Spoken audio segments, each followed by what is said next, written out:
अगर इमाम हक था तो फिर खुदा कहेगा अब नमाज भी लाओ, अब रोज़ा भी लाओ, अब हज भी लाओ, अब ज़कात भी लाओ। लेकिन फरमा अगर इमाम जोर था तो नमाजें भी मुंह पे मारी जाएंगी, इबादतें भी मुंह पे मारी जाएंगी। लाख आबिद हो बंदा, लेकिन फरमा वो इबादत किसी काम की नहीं अगर इंसान का इमाम सही ना हो। आज जंग नमाज की नहीं, आज जंग इमाम की जंग है। उम्मत में इख्तलाफ नमाज का नहीं, वही कोई हाथ बांध के पढ़ता है, खोल के पढ़ता है, ये फ़िक़ही इख्तलाफ है। शियों के भी 7-6 मुज्तहिद होंगे तो उनके फतवा में इख्तलाफ नज़र आएगा आपको।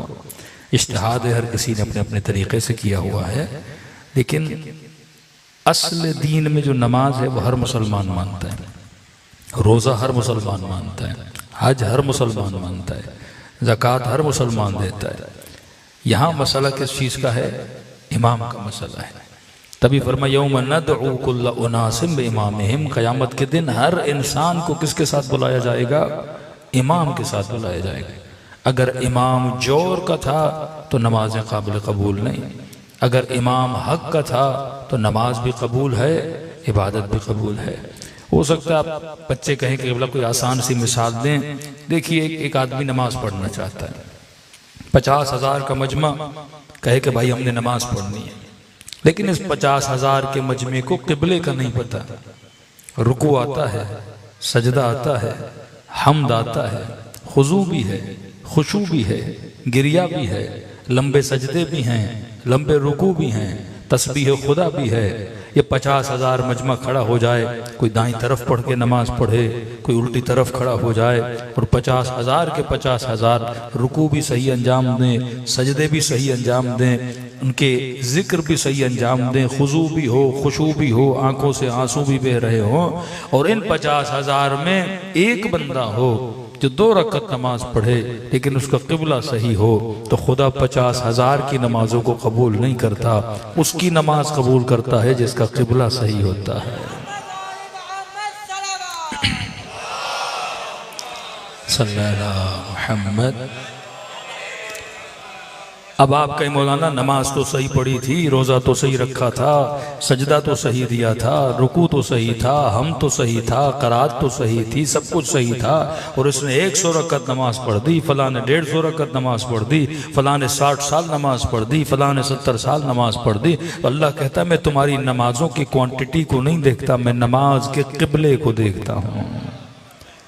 अगर तुम्हारा रुख सही है तो नमाज कबूल है, अगर तुम्हारा रुख सही नहीं है तो नमाज बातिल है। और वहां पे कोई 2 रकत नमाज पढ़ रहा है, उसकी 2 रकत अगर किबले की तरफ है तो उसकी नमाज सही है। इसी तरह फरमाए जब करबला के मैदान में आते हैं तो बड़े बड़े हाजी मिलते हैं, बड़े बड़े नमाजी मिलते हैं, बड़े बड़े हाफिजान कुरान मिलते हैं, लेकिन हुसैन किसी ऐसे को लाए जिसने जिंदगी में कभी नमाज नहीं पढ़ी थी, जिंदगी में कभी रोजा नहीं रखा था, जिंदगी में कभी हज नहीं किया था, एक मसीही था, नाम था वहब कल्बी, लेकिन जब हुसैन ने इसके किबले के रुख को सही किया तो ये बड़े बड़े नमाजियों पे भारी पड़ गया।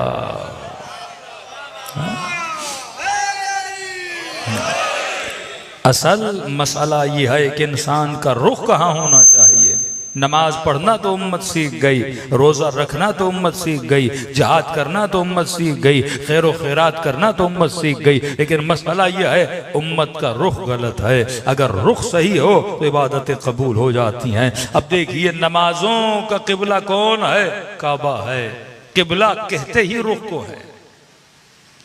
उर्दू में हम कहते हैं किबला व काबा, किबला साहब आ गए, किबला साहब आ गए। इसका मतलब क्या? कोई काबा साहब आ गए। किबला का मतलब यानी जिसके पीछे हम चलते हैं। हाँ, हमारा पीर और मुर्शिद है भाई, हमारा किबला है।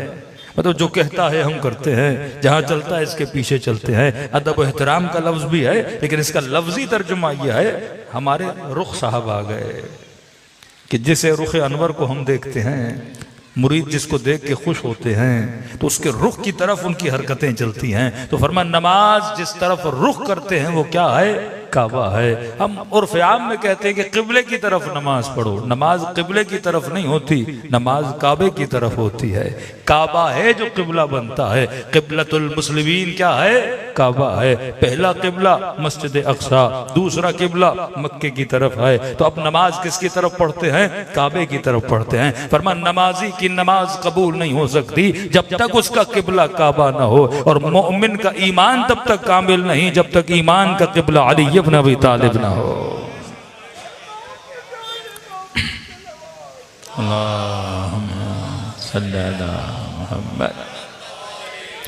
तो नमाजों का याद, नमाजों का किबला काबा है, ईमान का किबला अली इब्न तालिब है। तो जब तक इंसान का इमाम सही ना हो, इंसान की नमाज सही नहीं है, इंसान का रोजा सही नहीं है, इंसान की इबादत सही नहीं है। तभी खुदा कुरान में कहता है इन्नमा यतक़ब्बलुल्लाहु मिनल मुत्तक़ीन। खुदा इबादत किसकी कबूल करता है? जो साहिब तकवा हो। और साहिब तकवा बन ही नहीं सकता जब तक इमामुल मुत्तक़ीन का मानने वाला ना हो। अब सवाल है इमाम का काम क्या है कि खुदा ने इतनी अहमियत दे दी इमाम को कि अगर इमाम सही नहीं तो इबादत कबूल नहीं। नहजुल बलागा में अमीरुल मोमिनीन फरमाते हैं कि शैतान ने 6000 साल अल्लाह की इबादत की। फिर मौला फरमाते ये नहीं पता कि ये 6000 साल दुनिया के थे या ये 6000 साल आखिरत के थे। इतना पुराना आबिद जो 6000 साल इबादत करे, लेकिन अगर उसका रुख सही नहीं है तो खुदा ने कहा निकल जा तू काफिर है। अगर उसका किबला सही नहीं है तो खुदा अपनी जन्नत से निकाल देता है। तो मुसलमान अपने 70 साल की इबादत पे नाज न करना, अपने 80 साल की इबादत पे नाज न करना। तभी करबला वाले नमाजों पे नाज नहीं करते थे, हुसैन इब्न अली पे नाज करते थे।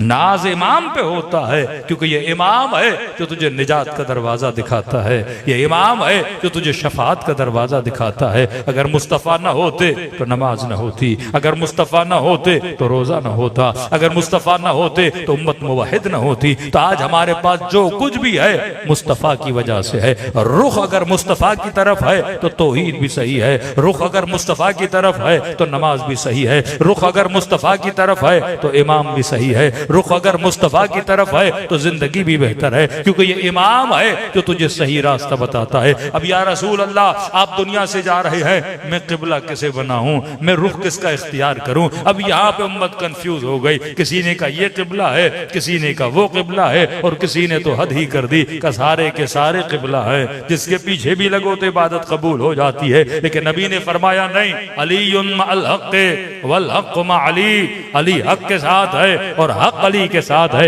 ये न देखना कि हक कहां जा रहा है, ये देखना कि अली इब्न अबी तालिब कहां जा रहे हैं।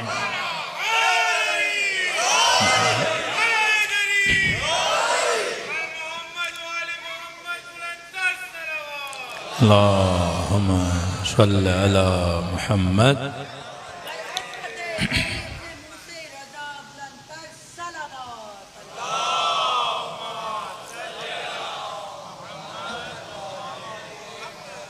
अब शायद आपके जहन में एक सवाल हो, बड़ा लॉजिकल सवाल है कि अली ही किबला क्यों? मतलब ये शियों की कैसी जिद है कि भाई अली को ही किबला होना चाहिए। दूसरे अफराद भी तो हैं, जलीलुल कद्र भी हैं, साहिब हैसियत भी हैं, मेहनतें भी की हैं, जहमतें भी की हैं, रिश्तेदारियां भी हैं, तो किबला अली ही क्यों? यही सवाल बनु उमय्या करते थे। इब्न जियाद ने हानी इब्न उर्वा को कहा भाई ये क्या बात है कि इमामत का सिलसिला सिर्फ नस्ल रसूल में चलेगा और वहां से रस्ल अली में चलेगा? कोई हमने क्या बिगाड़ा? हमने भी तो दीन इस्लाम पे कुर्बानियां दी हैं, कुछ ने पैसा लगाया है, कुछ ने जाने कुर्बान की हैं। देखो अगर मसलन कोई मुल्क बनाता है और 10 लोगों की मेहनत होती है तो कहते हैं भाई बारी बारी बांट देते हैं। सियासी पार्टियां आपकी बारी लगाती हैं ना, ये 5 साल हमारे, अगले 5 साल आपके। तो कहा ठीक है 5 साल बनु हाशिम हुकूमत करें, 5 साल बनु उमय्या हुकूमत करें, 5 साल बनु अब्बास हुकूमत करें, इख्तलाफ ही खत्म हो जाएगा। 3 सियासी पार्टियां बना देते हैं, एक बनु हाशिम की पार्टी, एक बनु उमय्या की पार्टी, और मसलन कोई और कबीला हो तो उसकी पार्टी बना दें, तो झगड़ा खत्म हो जाता ना। शैतान का झगड़ा खुदा से यही था कि अगर खिलाफत देनी है तो आदम को क्यों दे रहे हो? मैं इतना बड़ा काबिल बैठा हुआ हूं, 6000 साल तेरी इबादत करने वाला, मलाइकों का सरदार बना दिया, और जब खलीफे की बात आई तो खुदाया तुमने आदम को खलीफा बना दिया। वो आदम कि जिसकी नस्ल के बच्चे फसाद करेंगे, कत्ल गारत करेंगे, तो उसे खलीफा बना रहा है। तो यहां खुदा कहता है इन्नी आलमु मा ला तालमून, जो मैं जानता हूं वो तू नहीं जानता। आज उम्मत का मसला ये सवाल है, लेकिन उम्मत ये नहीं समझ रही कि जो अल्लाह जानता है वो तुम लोग नहीं जानते। मिसाल के तौर पर रसूल खुदा के 20 सहाबियों, जलीलुल कद्र सहाबियों का आप नाम लें, चलो सारे के सारे जलीलुल कद्र। मैं मिसाल दे रहा हूं, अबाज़र गफ़ारी, इब्न अब्बास, मसलन अबू बकर, उमर, उस्मान, अबू सुफियान, मुआविया इब्न अबू सुफियान, जिनको उम्मत मानती है, अकाबिर उम्मत जिनको बोला जाता है। अब एक सवाल करते हैं, भाई आप कहो खिलाफत अली को मिलनी चाहिए, सवाल है क्यों? एक आंसर तो होना चाहिए ना, क्योंकि नबी ने फरमाया यौमन नदउ कुल्ल उनासिम बिइमामिहिम, नबी ने फरमाया मेरी उम्मत के 73 फिरके होंगे, 72 गुमराही पे, एक हिदायत पर। यहां इंसान को सोचना चाहिए, परवरदिगारा फला शख्स को हक है, फला को नहीं, रीजन क्या है?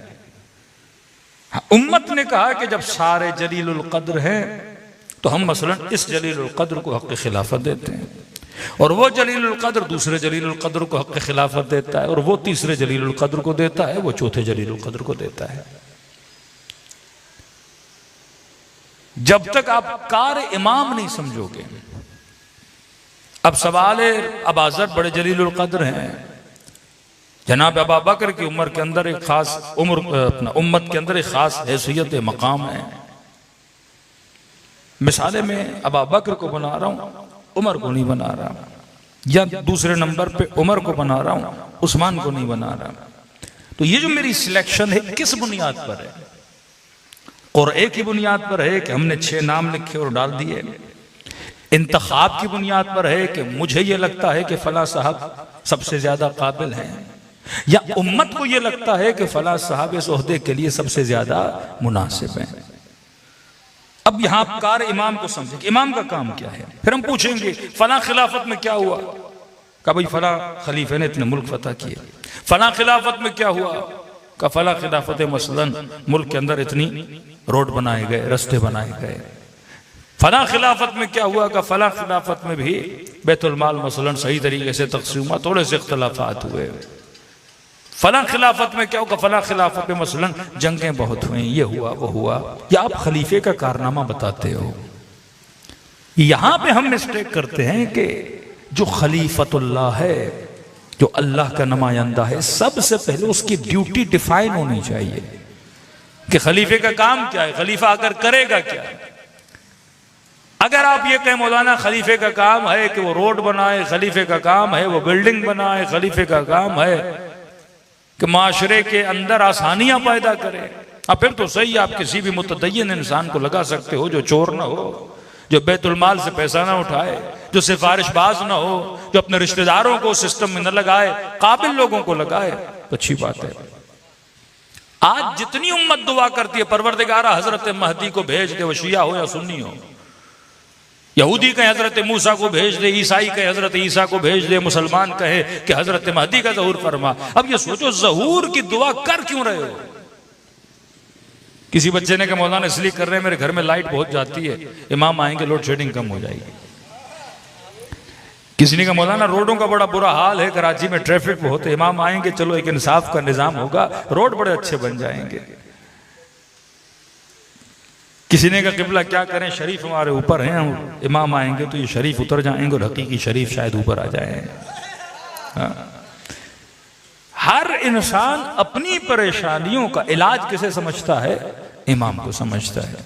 लेकिन मैं कहूं ये परेशानी तो सऊदी अरब भी दूर कर सकता है आपकी। कल से पाकिस्तान को पेट्रोल फ्री में दे, आपकी लोड शेडिंग क्या हो जाएगी, खत्म हो जाएगी। कल से IMF अपनी बैंक के डोर्स और दरवाजे और अकाउंट्स आपके लिए खोल दे, आपके कर्जे उतर जाएंगे, फ्री में आपको माल और दौलत दे दे, आपका मुल्क ऊपर चला जाएगा। कल से कोई खैर ठेकेदार हो आपका रोड अच्छे से अच्छा बना दे, आपका मसला क्या हो जाएगा? हल हो जाएगा।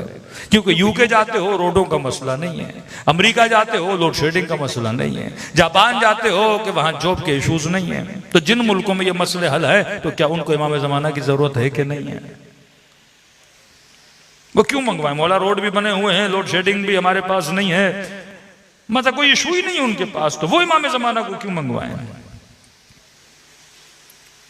आज ये जो इफ्तिखारात सुनाए जाते हैं कि फला बादशाह ने, फला खलीफे ने इतने मुल्क फतह किए, इमाम का काम मुल्कों को फतह करना नहीं, इमाम का काम कश्तियां बनाना नहीं, इमाम का काम रोड बनाना नहीं। ये वजूद इमाम के फैज और बरकत से ये सारी चीजें होंगी, लेकिन ये कार इमाम नहीं है कि इमाम आके आपके लिए रोड बनाए, इमाम आकर आपके लिए बिल्डिंग बनाए। अगर इस रिकाबत बिल्डिंग में जाओगे तो अंग्रेज आपसे आगे। वर्ल्ड ट्रेड सेंटर जैसी बिल्डिंग आज तक किसी ने नहीं बनाई। आज दुबई चले जाते हो तो बुर्ज खलीफा को देखते हो। यहां समझा करो निजाम कुफ्र ये सारे काम कर सकता है। रमज़ातिल इमाद, क्या तुमने नहीं देखा कि हमने कौम आद के साथ क्या किया? ऐसी ऐसी बिल्डिंग्स बनाई कि दुनिया आज तक परेशान है। इतने बड़े सुतून इन्होंने कैसे बनाए? क्या तुमने हराम मिस्र को नहीं देखा? क्या तुमने तहजीब मिस्र को नहीं देखा? क्या तुमने कौम आद और समूद के वो कारनामे नहीं देखे? लेकिन आज कहाँ है कौम आद? बिल्डिंगें बना दी पर कौम आद के किसी फर्द को तुम याद नहीं करते, बिल्डिंगों को याद करते हो। मिस्र के किसी फिरौन को याद नहीं करते पर हराम को याद करते हो, क्योंकि बिल्डिंगें लोगों के जहनों में रह गई, उस जमाने के इंसान तुम्हारे जहनों में नहीं रहे। अहराम मिस्र तुम्हारे जहन में रह गए लेकिन अहले मिस्र तुम्हारे जहन में नहीं रहे। लेकिन क्या कारनामा किया हुसैन ने करबला में? करबला में कोई बिल्डिंग नहीं बनाई, करबला में कोई अहराम मिस्र नहीं बनाए, करबला में कोई वर्ल्ड ट्रेड सेंटर नहीं बनाया। क्या बनाया हुसैन ने करबला में कि 1400 साल गुजर गए, आज भी दुनिया याद करती है हुसैन ने करबला में इंसान बनाए। कि जब तक कयामत है दुनिया इन इंसानों को याद करती रहेगी। वो गांधी भी हो तो हुसैन को याद करता है, वो क्रिश्चियन भी हो तो हुसैन को याद करता है। करबला ने एक औरत बनाई जिसका किरदार इतना बुलंद था, जिसका नाम ज़ैनब कुबरा था। करबला ने एक बच्ची दिखाई जिसका नाम सकीना सुगरा था। करबला में एक बच्चा दिखाया जिसका नाम अली इब्न असगर था। इमाम का काम बिल्डिंग बनाना नहीं, इमाम का काम है इंसान बनाना।